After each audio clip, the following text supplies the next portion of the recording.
chances are everything you've seen about learning Blender is a lie. Not that people are trying to lie to you, it's just there's a way easier way to learn it. But I'm going to give it to you straight. Blender is an absolute spaceship of a program, but it's actually pretty easy to learn. You just have to be okay with learning what you need when you need it. So today I'm going to teach you how to go from absolutely zero knowledge of Blender to being able to make this image. So when you open up Blender, this is what you'll be greeted with. And if you've never used it, it's intimidating to say the least. But let's break it down bit by bit here. So this main window, this is where we are going to be doing all of our rendering, all of our scene setup, all of our lighting, everything. This is kind of your main viewport into everything you're going to be making. This is the default cube. You'll learn to love it. This is the default camera, and this is the default light. We're going to be getting rid of the default light soon, but we'll get there when we get there. Down here at the bottom of your screen is your timeline. We don't need to worry about that for right now. That's going to come in more handy when we start to do animations, which I do have other videos on, but you don't need to worry about that right now. We're starting with the bare bones basics, baby. And then over here on the right, we have our properties panel, which there is a lot to. And again, you don't need to know everything right this second. Just know that if you have to change the properties of something, it will be somewhere in this panel. So if we have to change something with our camera, here's our camera data property, and we can come in here and change things around with that. Or if we want to have our cube and we want to see its material properties, we can come down to the material property. Most of the time, if you get lost, the thing you're looking for will be somewhere in this panel. And by default, we have our scene outliner up here in the upper right, and that's just going to show you what is in your scene. We have our camera, our cube, and our light. And you'll notice that when I select each of those, just by clicking on them, it'll highlight them in orange in our viewport. So that's a very nice thing to have, especially when you get a ton of geometry, a ton of models in your scene. You can come over here, click what you're looking for.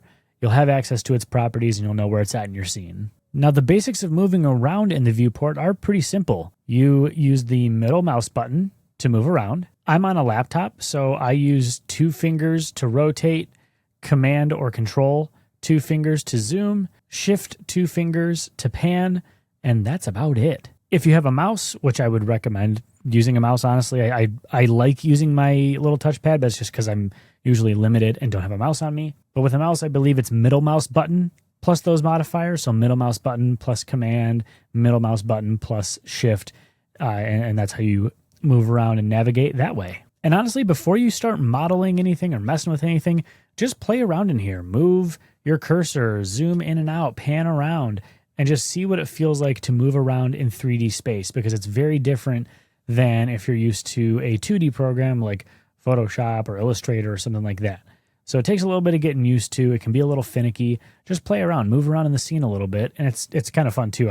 Sometimes I'll just sit here and I'll like flick it like that and just see it rotate like crazy. It's a blast. The other thing that you'll need to know before we get going is how to move things, because moving and scaling are some of the core features of Blender that you're definitely going to need to know. So if you select an object in your scene, so I'm going to select our cube here just by clicking on it. And if you're ever unsure, like I said, you'll see this orange outline, and up here you'll see that the cube is selected as well. You can grab objects by hitting G on your keyboard, and then it's going to just attach to your mouse. You don't need to click anything else. So once you have that selected, just press G and it will magnetize to your mouse cursor. And then whenever you have it where you want it, just go ahead and click and it will stay put. So right there we moved our cube. I'm going to hit Command Z to undo that, Control Z if you're on Windows. Another thing you'll be doing very frequently in Blender is scaling. And to do that, you hit S on the keyboard. And same thing, you don't have to click anything else. You just start moving your mouse around and you'll be scaling your object. And you can see up at the top, it's saying the scale. So, I mean, we're really just making it huge right there. Now we're inside the cube. So play with that to your heart's content. Just get used to grabbing and scaling. And one really fun thing, and this is something that I think is so helpful when it comes to modeling, is that you can constrain where you're moving and where you're scaling. So for example, if I want to scale just along the Z-axis, I can hit S for scale, but then if I hit Z after that, you'll see this Z line come into space. And now when I scale it, it only scales on the Z-axis. And let's say, oh man, I didn't mean to hit Z.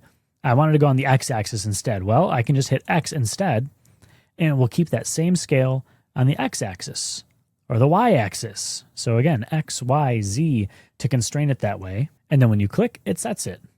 Let's undo that. Another thing that you can do when you're scaling, if you want to scale on everything but a specific axis, you can do Shift plus that axis. So if I hit Scale Shift Z, it's going to scale on X and Y, but not on Z. These are great little tools to have in your tool belt. I guarantee you'll be using them all the time. You can scale other ways. Like there's a button somewhere right here, Scale. I've never clicked this button in my life. You got to learn some of these shortcuts. It's going to speed you up so much. It's the same way that you can use this gizmo up here in the right corner to rotate around your scene, but it's so much faster to just get used to the mouse controls. So just get used to just a couple of these shortcuts. And same thing when it comes to grabbing something. If you want to grab something and move it, let's say we just want to move this on the x-axis. When I have it grabbed, I can hit X, and now I'm just moving it on the x-axis, on the y-axis, or on the z-axis. And you can also do Shift-Z. So right here, I'm moving it everywhere but up and down. Super helpful if you have something like on a table and you don't want to have to worry about it leaving that table. That's a weird example. But we're going to have something on a shelf later, so hey, there's that. So those are the very, very, very basics of how to move around your scene in Blender. The other thing that you're going to want to know is how to access your different camera views. If you have a number pad on your computer, you can use your number pad to do this, but if you're on a laptop or a computer that doesn't have a number pad, you'll have to come up here to Edit, Preferences, go over here into Input, and then you're going to come up here and hit Emulate Numpad.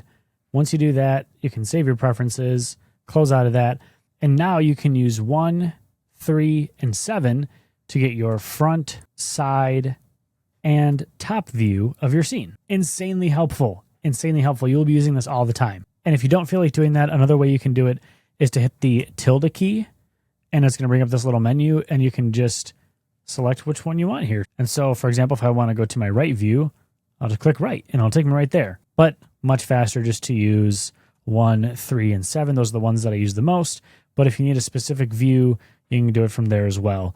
The other extremely important one, and the last really important sort of key binding, is 0, which is going to take you into your camera. Viewing things from your camera is super important.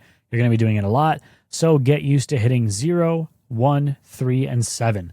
That's going to help speed up your workflow tremendously. Now to get into the modeling portion, because that's what y'all are here for, right? You want to learn how to make stuff. I want to make sort of this shelf scene with a glass and a vase, and it's inspired. I feel so bad. I saw a tutorial eons ago of somebody doing a very similar scene, and it really inspired a lot of my workflow. And if I find their name, I will put it on the screen right now. Shout out to you, you're a hero. And I want to make something kind of similar. So to get started, we're actually going to get rid of this light. So we're going to click our light and we're going to hit X. And then it's going to bring up this little option menu, hit delete.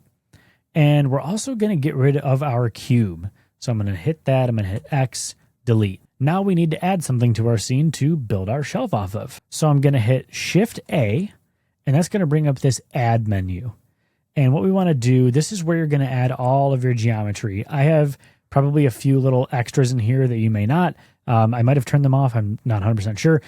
But we want to come in here to add mesh plane. And that's just adding geometry of a plane. Look at that.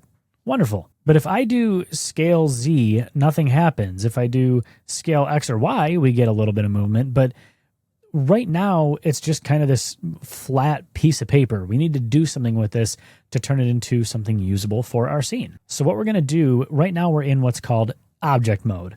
And that's where you're just seeing the object in the scene as a whole.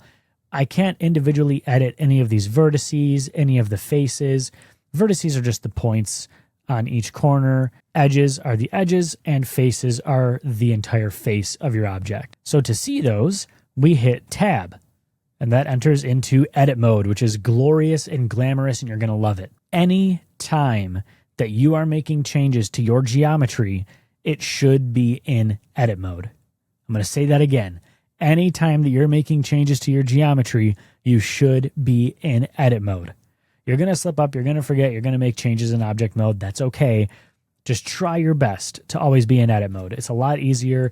It keeps the scale more accurate, and that's what we're all here for. So I want to turn this into sort of a room for our shelf to go in. So I'm just going to scale this up. So I'm going to hit S, and we're just going to scale that. Because there's no depth, it's not going to scale on the Z axis. It's just going to scale on the X and Y axis. And I want to kind of build a little house out of this. So what I'm going to do is I'm going to select some of our edges over here. So I'm going to come up here to the top. I'm going to hit select mode edge. By default, it's going to be a vertex select mode where you're just selecting these individual vertices. Let me zoom out a little bit like that. We want to select the edge. So I'm going to select this edge, and then I'm going to hit shift and select this edge as well. And now we're going to do something really fun. This is one of my favorite little things for modeling. We are going to extrude this upward, and we do that by hitting E on the keyboard. And see, it's a little bit wacky there. Well, this is what we talked about earlier. Boom, Z. So hitting E and then Z, and now we kind of have some walls forming. Look at that, beautiful. And I actually might bring our walls up even a little bit further. Now that I'm zooming out, I think I'd like to see those a little taller. So we don't have to extrude again. What we can do is with those selected, just hit G and Z and pull those up a little bit. One thing worth noting, I just hit tab to go back into object mode, but one thing worth noting as I pop back into edit mode is you want to have 4 edges or 3 edges on any given face. If you have more than that, it's what's called an n-gon, and we don't like n-gons. It makes it hard to add materials. It makes it hard to work with. So you want to have nice, clean 3 or 4 edges. So all of these have 4 edges. We are looking great. So I'm going to get out of edit mode here by hitting tab, and I'm going to start to make our shelf. So I'm going to hit Shift A, brings up our mesh menu again. I'm going to bring in a cube, and I want this cube to become our shelf. And right now it doesn't look very shelfy. It's being a little shelfish. I'm sorry. So we're going to hit tab to go into edit mode, and I'm going to hit scale. So S for scale along the Y axis. So make it about the length that you want your shelf. And you don't have to follow this one-to-one. I'm a big fan of design based on what feels right to you. This is a tutorial for you to learn the basics, but I encourage you to experiment. I encourage you to do this on your own after the tutorial's over as well, because nobody's checking your homework. It's good to get into good practices, but right now you're just playing with a new program. Don't beat yourself up if it doesn't look the exact same as my scene. In fact, it probably shouldn't. Anyway, now that I'm off my high horse, I want to make this a little bit thinner too because it's a little thick for a shelf. So I'm going to hit S again, and I'm going to hit Z to scale it way down. And I mean, right there we see it. That's pretty thin. I think that's probably thin enough for a shelf. So I'm going to hit tab to get out of edit mode. I'm going to hit G and then Z to pull it up on the Z axis. And I'm having a little trouble seeing where this is at in space when it's just moving like that. So I'm going to hit I'm going to hit 3 to go into my side view mode so I can see about how far up the wall I want this.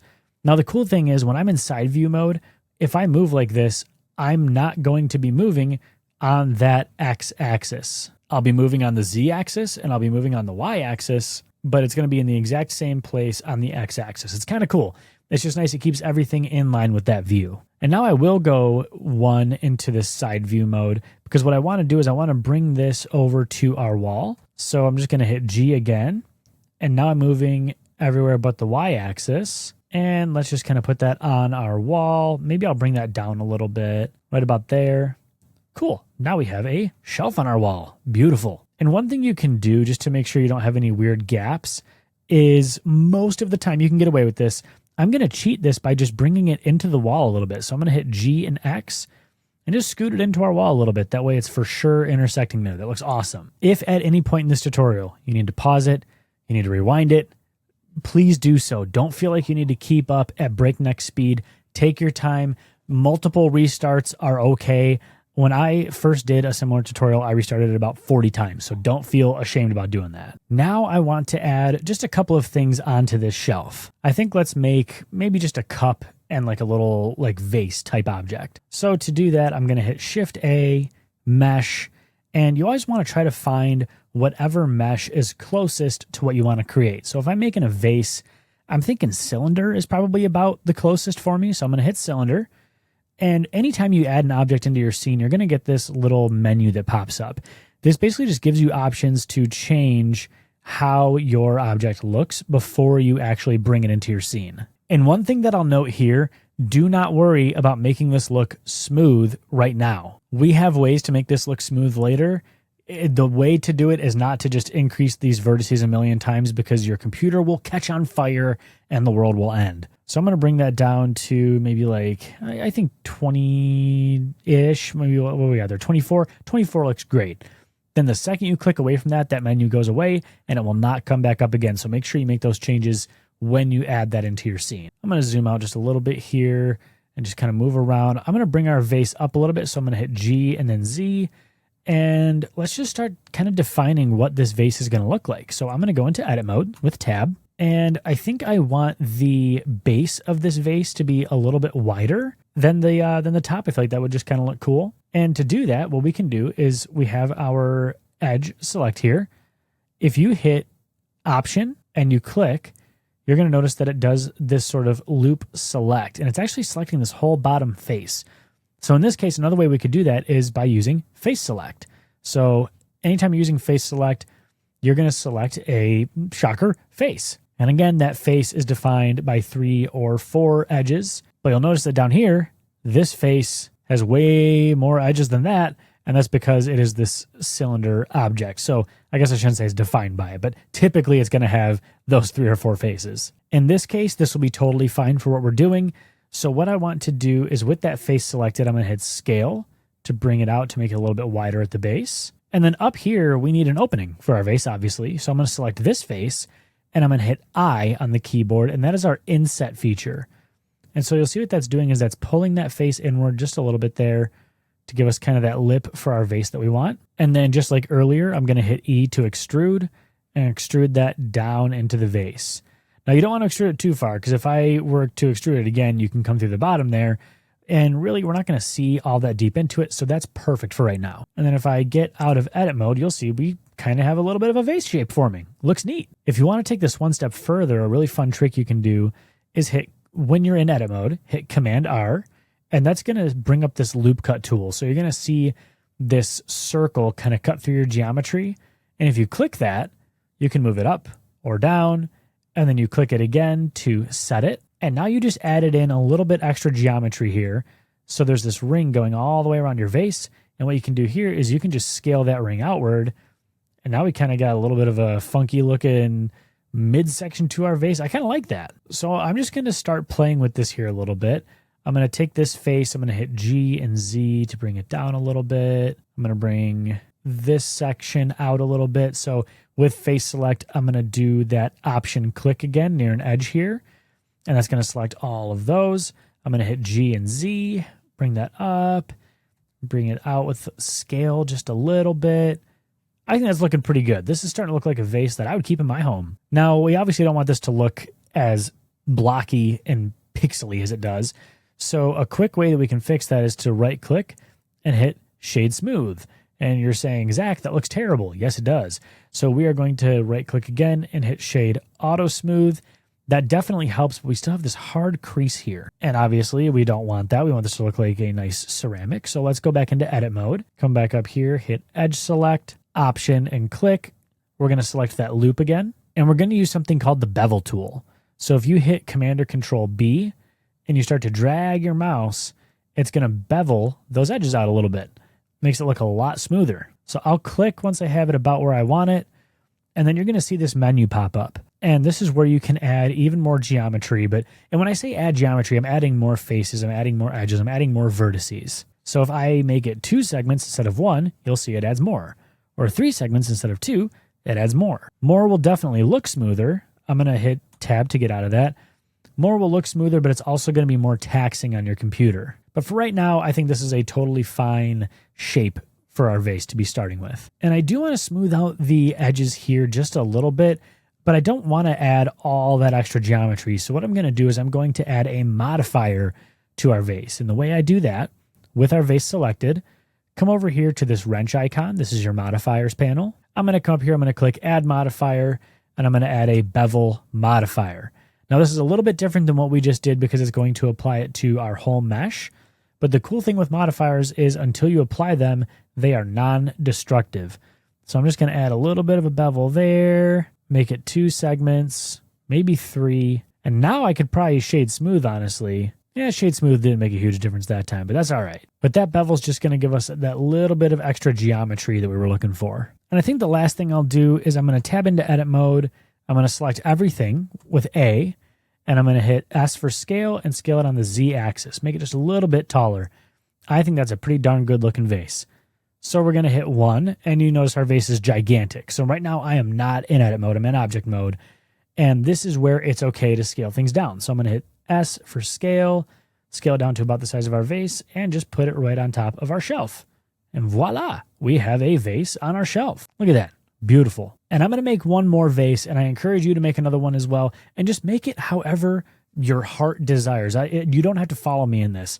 I'm just going to make this real quick and probably fast forward this part. Make yours however you'd like, and I will meet you back here after you have your second vase made. I did want to pause here for 1 second because what I did just now, I did decide to add a little bit of extra geometry to this one around the lip here. And you'll notice that if you just hit Command B, it's going to really start to overlap fast and you're going to get some funky results. A way that you can kind of slow that is by hitting Shift while you're dragging, and that's going to make that process just a lot smoother, a lot slower, so you don't have edges that start to overlap. So this is kind of my new vase here. I'm going to shade that smooth. I think that looks totally fine for now. Maybe auto smooth. Let's see what that looks like. Yeah, we'll go auto smooth. Scale that down. And actually, maybe this will be a smaller vase. Put it here. I'll go into my side view. Make sure it's right on the shelf there. And then if I actually go into top view, I can make these not quite in the exact same level there, just so we have a little bit of variety in our scene. The next thing we're going to want to do is add some materials to our scene. So our wall and our shelf, those can be pretty basic materials, but we want to have something a little bit special for our vases. So to do that, we are going to select our first vase. We're going to come over here to the properties. All the way down at the bottom, you're going to see this little beach ball icon. That's our material. Click that, come up here and click new. And let's say we want this vase to be kind of like an off red, just a little bit. Maybe kind of like a darker, like a maroon. That kind of looks nice. But it's not showing up over here. And that's because we are in our solid view mode. We need to go into our material preview mode up here. So in this top bar, go ahead and click material preview, and you'll see we're seeing the color of our vase now. Looks great. And in this panel, you can change things like the roughness. So if you bring it all the way down, it's a very shiny vase. If you bring it all the way up, it's a very matte finish. Maybe I'll go with more of a matte finish for this one. This vase, I'll click, come into our material again, new. And let's play around with the color a little bit on this one. Maybe this is kind of like a bluish vase. Maybe it's a little bit lighter. And this one, I'll bring the roughness all the way down almost. We'll make it a little bit shinier. Metallic does exactly what you think. It would make it more metallic.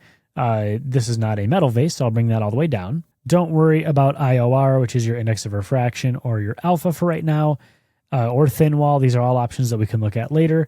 For right now, this is perfect. This is exactly what we want. Our wall and our shelf can have the same material, so I'm going to select the wall, hit new, and maybe we'll just kind of give it a little bit of like an off yellow color, maybe a little bit dimmer. Kind of make it this like dark beige wall. And as you're going, I should have done this from the start, you should be naming your materials. Just so if you have to access them later, you can.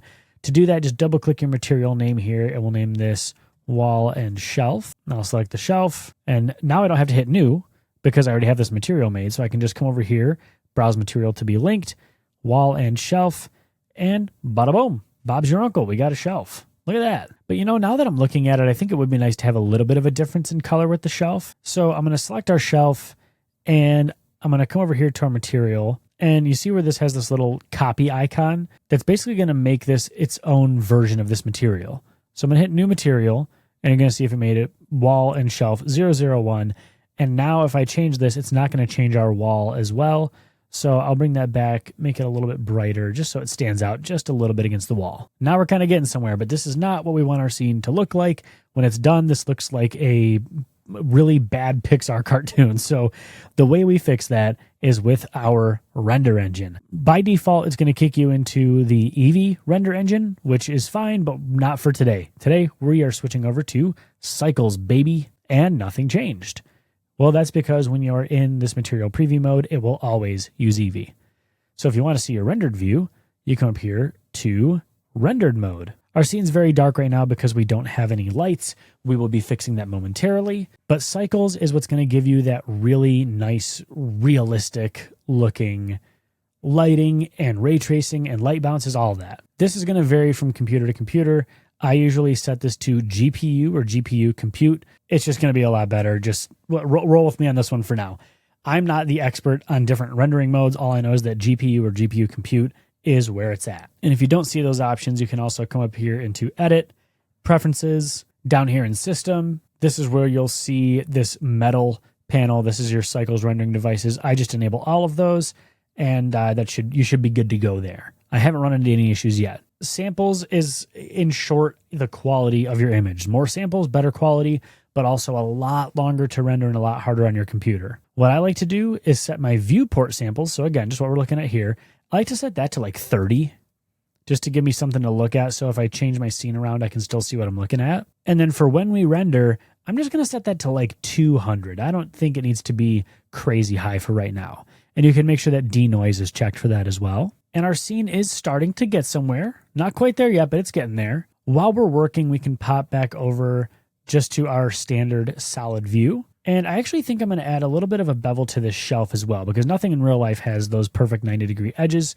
So with our shelf selected, I'm going to hit modifiers, add modifier, bevel. That looks crazy. That looks way too much. So I'm going to shift, drag this amount down until there's just a little bit on the edge there. And I might give it 2 segments just to look a little bit nicer. And if yours looked a little strange, if your bevel didn't look like that, it's probably because the scale of your object was done not in edit mode, and that's not a big deal. The way that you can fix that is with your object selected, hit Command A, and that's going to bring up the supply menu, and just apply scale. And then after you do that, when you go in to add your bevel modifier, it should look normal after that. But I want to get some good lighting in here. It seems boring as hell without lighting. So I'm going to select our room. I'm going to go into edit mode. I'm still in edge select. I'm going to hit Command R to bring up that loop cut tool. And we are going to click, and we're going to drag that over here and click again. Command R, click, drag that again, maybe bring it to about here. We're making a window. And then click, and then Command R, click, drag up. We'll make our window about here. Command R again, click, bring that up. And then we're just going to punch this out to make a window. So I'm going to come up here to face select mode, select that face.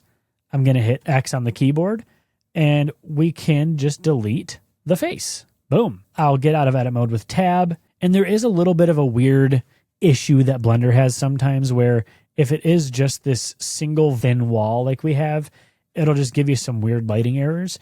So the way that we can fix that is, you guessed it, with a modifier. So I'm going to click our modifier here for our wall, for our room, add modifier, and you can just start typing. Anytime you do this, you can just start typing. So I'm going to type in solidify and hit enter.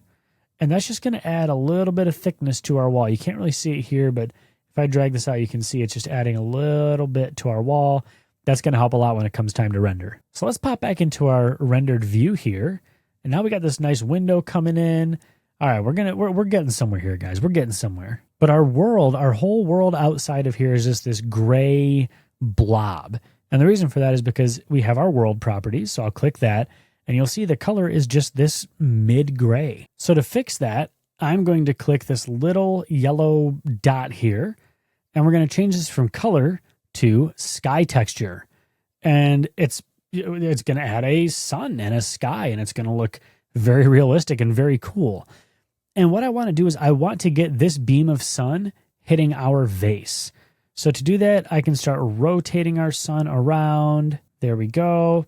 I'm going to bring the elevation down a little bit so it kind of looks like it's getting maybe close to sunset there a little bit. That looks nice. Keep rotating it. Just play around with that setting a little bit. You can also change things like air and aerosols, and that's just going to alter that color and that quality of your light. So now let's go into our camera view with 0, and we're looking at the floor. We don't want that.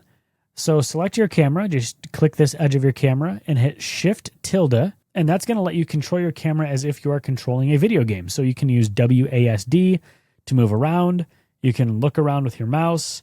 And this is where we're just going to start setting up our shot here a little bit. So I think this framing looks okay. For now, I think it'll do.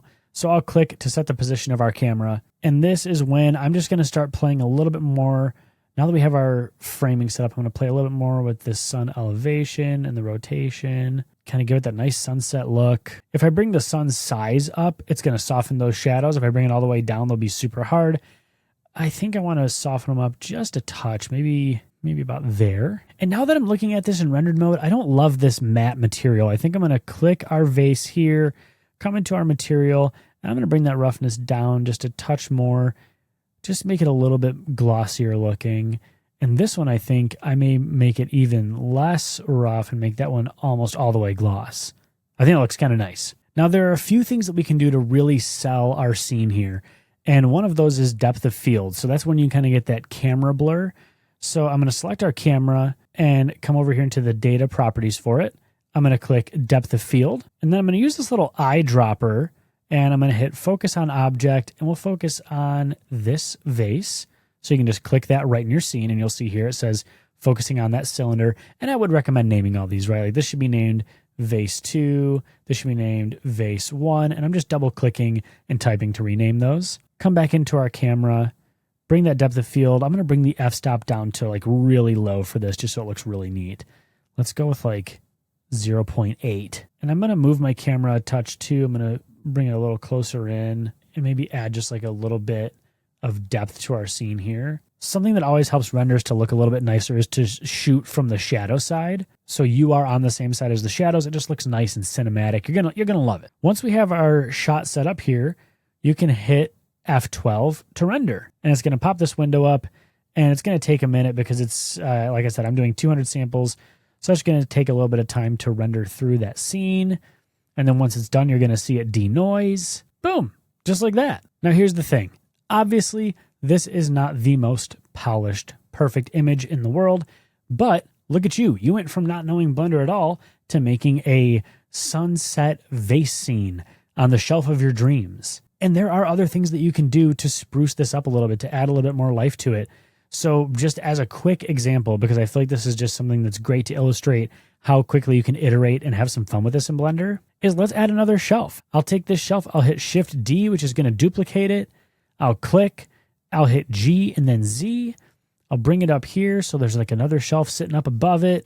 Let's see what that looks like. Yeah, that looks cool. I like the way that looks. You can add some blinds over here to your window. So even though they're not being seen here, we can add kind of that blinds shadow effect. So I'm going to go back over here. Let's add just a plane is fine. Okay, we'll hit G and Z, bring that up, scale that all the way down on the X-axis. And then we can scale it out on the Y-axis, come into top view mode. And this is something fun that you can do as well. You can make an array, and basically that's just going to make multiple copies of whatever you have selected. I'm going through this part quick. I'm just showing you some things you can play with. So if I go into modifiers, I hit array, and then I'll do this offset out just a little bit. We're just making our blinds here. So I'll make, 14 blinds. And then with that selected, well, that's not really facing the right direction. So we have to hit R. We're going to rotate it on the X-axis. 90 degrees. And I think it might be nice if they were horizontal blinds. So I'll do our Y-axis 90 degrees. And then we'll go into our top view. And I'm just going to bring them outside of our window with G and GZ, bring them up a little bit and just start playing with the position of those. Let's go back into our rendered view mode here. And you're going to see now we are getting just a little bit of that blinds effect on there. That looks so nice, looks so cool. Let's render that out and see. Not bad at all. Not bad at all for your first render, my friends. Obviously, you are going to learn a lot of techniques and tools, especially you guys, if you stick around on this channel, I plan on making so many more of these. You can check out some of my other tutorials that get a little bit more in-depth on how to make more photorealistic renders in Blender. And obviously, this is just the tip of the iceberg, right? This is the crash course. This is just getting you rolling. One thing I do want to note before you go is you want to check here to see the file size as well. So like this is a 1920 by 1080 image that we're rendering out. You can change this. And when you change it, it's going to change the shape of your camera. So you can go for more of that super cinematic widescreen look. If I come into my camera settings, I can bring that f-stop way, way, way down and really get some cool foreground and background blur. Every little thing you do to your image is going to help to enhance that quality and enhance that photorealistic look. And even here, like I'm seeing like they're kind of sinking into the shelf a little bit. So if that's happening to you, just come in here, grab your objects, go into your front view mode, and bring them up so they're kind of sitting perfectly on there. This one's a little bit higher. We'll bring that one down and let's render again. I'm going to hit F12. Already that looks so much better. And I think the only other thing I want to do for this image is I want to see a little bit into our vases. So I'm going to get our camera pulled up and I'm going to hit G and Z with our camera selected. And then I'm going to hit Shift tilde and kind of point down just a little bit, just like that. I think that'll be perfect. And we'll render that out. And now we have this nice, clean sunset image of the vase that we just made in Blender. This is your first render, my friends. Save it somewhere, frame it on a wall. The fact that you took the time to go through this tutorial and to learn Blender, even though it looks like a spaceship, is a huge accomplishment. So pat yourself on the back because not everybody gets this far. If you want to take the next step in your Blender journey, please hit subscribe. That would mean a lot to me. And check out some of my other tutorials. I'll link to a couple in the description. They do jump up in difficulty a little bit, but now that you have these basics under your fingers, I promise you will be able to catch on. And last but certainly not least, please make sure that you do this render over and over again. Start this project over again. Watch this video over again. Practice makes perfect, and just play around. You're not going to break Blender, I promise you. You might crash it, but you're not going to break it. So taking the time to just play with these settings and play with your render is going to be huge for you in the long run. Thank you so much for watching, and I will see you in the next video. All right, peace.